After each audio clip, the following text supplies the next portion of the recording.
the third important piece in this pyramid, in my opinion, would be employee engagement, because it is these people who actually would be the force multiplier, if I may use that word, to be able to encourage people in participating what the organization has to offer. And they say that the trust that my manager puts in me is far more important than what the function head has to say about me. They also say that the manager support, immediate manager support, is far more important for me because he's the one who sees my struggle on a day-to-day basis.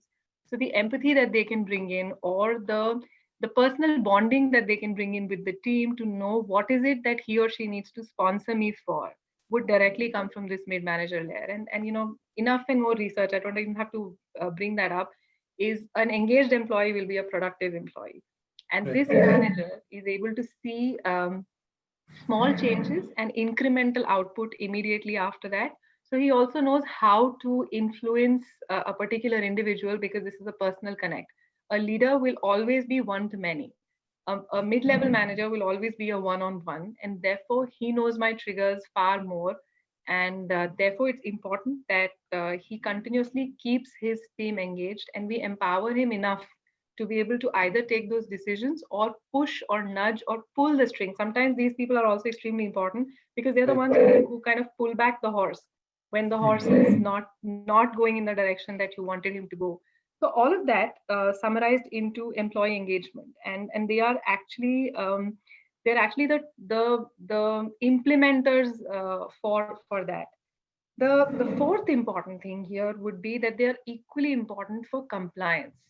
That's extremely important as a role, although it's the most unglamorous part of their role, but it's also very, very important, because they are actually the torch bearers for any ethics that you would want to lay down, or the cultural code that you have, so to speak, because they are the ones who would generally be inducting at least 40% of the hires or more. Sometimes if you actually look at the total hiring that happens, it will either happen at the front line or the mid-level manager themselves. So either he'd be inducting a peer, or he'd be inducting, or she for that matter, would be inducting a person into the team. So either which ways, that the translation of this code of ethics, as well as culture, and as well as demonstrating the actions of what we really mean when we say that this is culture, would actually rest with this mid-level manager.